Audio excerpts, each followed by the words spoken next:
Hello everyone. तो कैसे हैं आप सब। कहानी की शुरुआत होती है जिसमें देखते हैं अपनी हीरोइन अपने फेवरेट आइडल का गाना सुनती है और हमेशा उसके ही सपने देखती है कि उसके साथ कभी थिएटर में टकरा जाए, कभी रेस्टोरेंट में अचानक मिल जाए।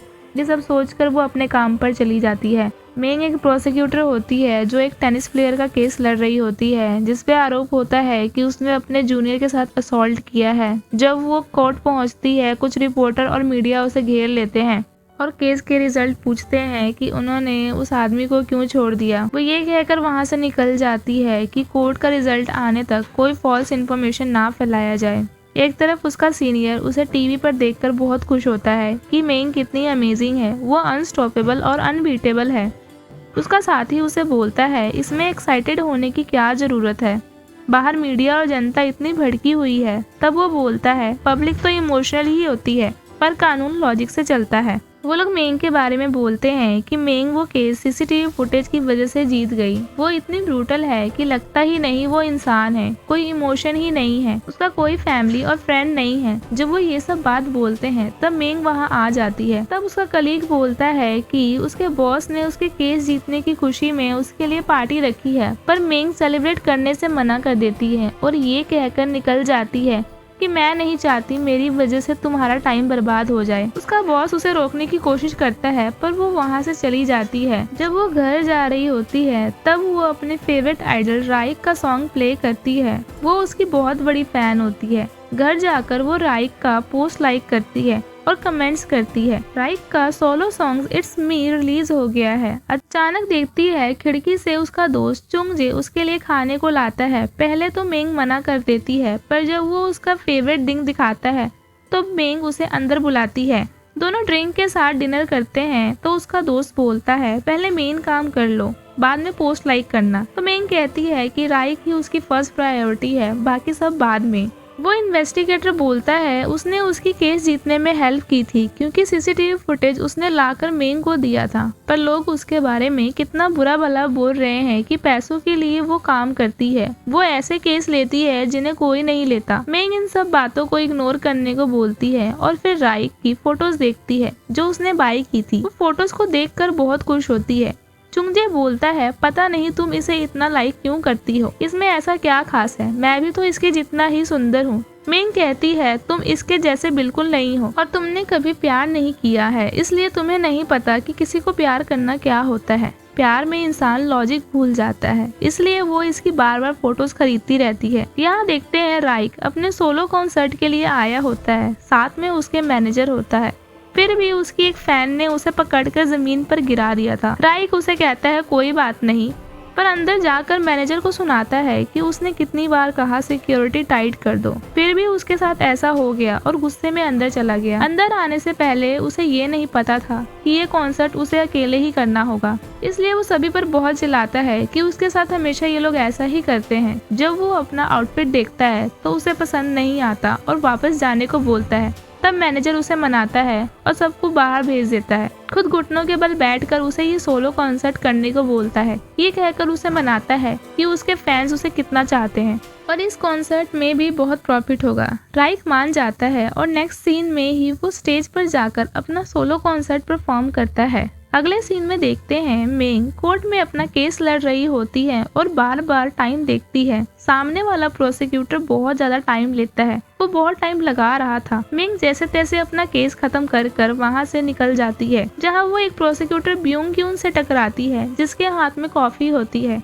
जो कि टकराने से ब्यूंग यून के शूज पर गिर जाती है। पर सॉरी बोलने की बजाय वो ये कहकर वहाँ से निकल जाती है कि मैं ठीक हूँ। पर ब्यूंग यून उसे सॉरी बुलवाने के लिए रेस्ट रूम के बाहर उसका वेट करता है। उसका एक लॉयर आकर पूछता है कि तुम रेस्ट रूम के बाहर क्या कर रहे हो, तो सारी बात बताता है। जब वो दोनों बात कर रहे होते हैं तभी मेंग सेना वहाँ से कपड़े चेंज करके निकल जाती है, जिससे वो उसे पहचान नहीं पाते। जब वो अंदर जाकर चेक करता है तो अंदर कोई भी नहीं था। बाहर चुंगजे मेंग का इंतजार करता है और दोनों ही बाइक लेकर वहाँ से चले जाते हैं। जब राइक अपने कार में बैठा होता है उसे एक कॉल आता है जो कि उसके फैन ने की थी। वो कॉल कट कर देता है। फिर उसे कुछ मैसेजेस आते हैं कि उन्हें पता है राइक बहुत मतलबी है। वो घबरा जाता है। जब राइक फैन मीटिंग में ऑटोग्राफ देता है तभी उसके पास एक साइको फैन आती है। जब राइक उससे नाम पूछता है तो वो बोलती है कि क्या वो उसे भूल गया, वो कितनी बार मिले हैं, वो उसे कैसे भूल सकता है। उससे उसका आईक्यू पूछती है। राइक उसे सॉरी बोलता है और कहता है कि अगली बार से वो नहीं भूलेगा, पर वो लड़की नाम बताने से मना कर देती है। कहती है पहले मुझे अपना नंबर दो और बार बार अपना नंबर क्यों बदलते हो। ये सुनकर राइक घबरा जाता है। वो लड़की टेबल पे जोर से हाथ पटकती है, हंगामा करने लगती है। तभी सिक्योरिटी वहां आकर उस साइको लड़की को ले गई। दूर से एक लड़की जिसका नाम हाईजू था, वो उसे कितने देर से देख रही थी। जब राइक बाथरूम में खुद को अकेला बंद कर लेता है तब मैनेजर आकर उसके बारे में पूछता है। राइक कहता है मैं ठीक हूँ, तुम यहाँ से चले जाओ। यहाँ एक सीन में जब मेंग सेना भागकर ऑटोग्राफ लेने के लिए अपने आइडल से मिलने अंदर जाती है तब उसका कीचेन नीचे गिर जाता है। हाईजू वो कीचेन उठाती है और मेंग को बोलती है वो अपना छल्ला गिरा दी है। सेना अपना छल्ला लेकर अंदर चली जाती है। वहां पहुंचकर देखती है कि सब कुछ खत्म हो गया। ऑटोग्राफ सेशन भी एंड हो गया और अपने आइडल से मिलने का सपना भी। चुंग जे वहां आकर उसके पास बैठ जाता है। नेक्स्ट सीन में दिखाते हैं राइक अपने फोन में हाईजू की फोटो देखता है जो उसकी गर्लफ्रेंड होती है। तभी उसके घर में 2 फैन चोरी छुपे घुस आते हैं और उसकी तबीयत पूछते हैं कि क्या वो ठीक है। राइक उनको बाहर निकलवा देता है। अगली सुबह जब राइक सो रहा होता है उसका बॉस बो सांग वहां आकर उसके मुंह पर पानी फेंक कर उसे जगाता है। राइक उठता है और अपने मैनेजर से टॉवल मांगता है। उसका बॉस उसे रात वाली वीडियो दिखाता है कि कैसे उन लड़कियों को बाहर निकालता है। उसका बॉस बोलता है कि उसकी वीडियो इंटरनेट पर फैलने से रोकने के लिए वो बहुत पैसे खर्च किया है। उसका सॉन्ग इट्स मी भी रैंक 1 से नंबर 10 पर चला गया है। राइक बोलता है तो क्या हुआ, उन लड़कियों ने क्राइम किया था, वो फैंस नहीं स्टॉकर थी। बो सांग समझाता है कि वो फैंस राइक को पसंद करती हैं। फैंस के सामने उसे ऐसा नहीं करना चाहिए और अपने इमोशंस पे कंट्रोल करना चाहिए था। राइक कहता है उसे भी सिंपल इंसान बनना है और उसे आजाद होना है, वो भी एक इंसान है। 10 साल की उम्र से उसके लिए काम कर रहा है। उसका बॉस बोलता है तुम बस अपना काम करते रहो और कहता है कॉन्सर्ट की तैयारी करो। एक तरफ मेंग कॉन्सर्ट की टिकट खरीदने के लिए कैफे में जाती है जहां वो देखती है कि कॉन्सर्ट की टिकट सारी बिक गई है, पर फिर उसे पता चलता है कि एक लड़का कॉन्सर्ट की टिकट बेच रहा है, वो टिकट बाय करना चाहती है। दूसरी तरफ जब राइक कॉन्सर्ट के लिए जाता है तो उसे डॉक्टर की बात याद आती है। वो बोलती है कि उसे टिनिटिस है, वो एक सिम्टम्स है जिसका इलाज नहीं हो पाया तो उसका करियर खत्म हो जाएगा। वो कहता है मैं पहले ही बर्बाद हो चुका हूँ, अब बस मुझे मेडिसिन दे दो। राइक अब कॉन्सर्ट के लिए पार्किंग में आ गया। मेंग सेना उस लड़के से मिलती है जो टिकट सेल करता है। जब मेंग टिकट लेने जाती है तो कहता है कि पहले पैसे दो।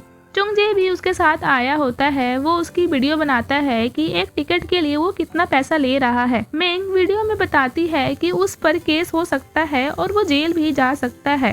वो लड़का वहां से भागने लगता है और दोनों उसका पीछा करते हैं। यहाँ जब राइक पार्किंग में पहुँचता है उसका मैनेजर उसे लेने आता है। राइक मास्क पहना होता है पर फैंस में शोर मच जाता है कि राइक है और सब उसके पास आते हैं। राइक वहाँ से भाग जाता है और एक डोर खोलकर अंदर चला जाता है। पीछे से मेंग वहां आती है और उसे वही टिकट सेलर लड़का समझकर उसका पीछा करती है। जैसे ही उसको पकड़ती है राइक पीछे मुड़ता है। मेंग उसे देखकर हैरान हो जाती है कि ये तो राइक है। पर जैसे ही राइक देखता है फैंस आ रहे हैं, वो मेंग को दीवार के पास ले जाकर उसके मुंह पर हाथ रख देता है और थोड़ी देर बाद कहता है मैं हाथ हटा रहा हूँ, प्लीज कुछ मत बोलना और पीछा मत करना। तो मेंग हाँ में सिर हिलाती है और फिर राइक कॉन्सर्ट के लिए चला जाता है। राइक के जाने के बाद मेंग बहुत खुश होती है। पहली बार वो उससे फेस टू फेस मिलती है। राइक जब अपने साथियों की बात सुनता है कि वो एक साइको है तो उनसे पूछता है कि वो साइको क्यों और कैसे है। ना तो वो गैम्बलिंग करता है और ना ही बुरी आदतें हैं। वो लोग उससे बोलते हैं उसे उनको थैंक यू बोलना चाहिए क्योंकि वो सब उसके लिए यहाँ आए और वो उन सब का यूज कर रहा है। राइक कहता है कि हाँ वो उनका यूज कर रहा है क्योंकि एक तो उन्हें कंपनी में कहीं काम नहीं मिल रहा और ना ही उनका कॉन्ट्रैक्ट रिन्यू हो रहा है, तो अब कई सालों तक उसके साथ ही रहना होगा। जब जेही गुस्से में उसकी माँ के बार में काम करने वाली बात बोलता है तो राइक को भी गुस्सा आ जाता है और दोनों में लड़ाई होने लगती है। जब उसका साथी योंग बिन छुड़ाता है तो वो इंजर्ड हो जाता है।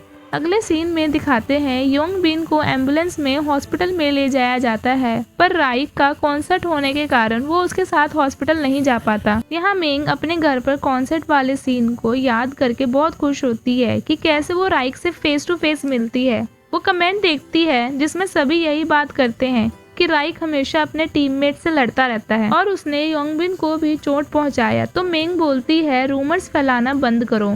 जब वो अपने फ्रेंड्स ग्रुप में बात करती है तो वहाँ भी यही बात चलती है। वो उसे वीडियोस और फोटोज भेजते हैं। वो ऐसा क्लिप्स भेजते हैं जिसमें दिखाता है कि राइक अपने टीममेट से सही से बिहेव नहीं करता। जब राइक घर पर गाना गा रहा था तभी उसका टीममेट यो सेयोंग उससे मिलने आता है और उससे पूछता है कि मुझे पता है तुम हॉस्पिटल आए थे, मैंने देखा था हॉस्पिटल रूम के बाहर खाना रखा हुआ था। वो कहता है जेई ने जो तुम्हारी माँ के बारे में कहा था वो नहीं कहना चाहिए था। यो सेयोंग उससे पूछता है कि ये सब उसके लिए हार्ड है। वो कहता है हार्ड है तो क्या हुआ, मैं गोल्ड गोइज को छोड़ने की प्लानिंग नहीं बना रहा। कई बच्चों को पता भी नहीं गोल्ड गोइज है क्या। मैं इसे अकेले आगे तक नहीं ले जा सकता, हमें साथ मिलकर काम करना होगा। अगली सुबह जब राइक उठता है और हॉल में यो सेयोंग को देखने बाहर आता है तो देखता है कि किसी ने यो सेयोंग को चाकू मारा है। यो सेयोंग लाइफलेस जमीन पर पड़ा होता है। राइक यो सेयोंग के पास आकर रोने लगता है। तभी वहाँ उसके मेड और मैनेजर दोनों आते हैं। जब मेंग सेना कोर्ट जाने की तैयारी करती है तभी वो न्यूज में राइक की खबर देखती है जिसमें यो सेयोंग की डेथ हो गई है और पहला सस्पेक्ट राइक ही है। मेंग भागकर पुलिस स्टेशन जाती है और राइक को देखती है। यहाँ एपिसोड 1 खत्म हो जाता है। Thank you for watching.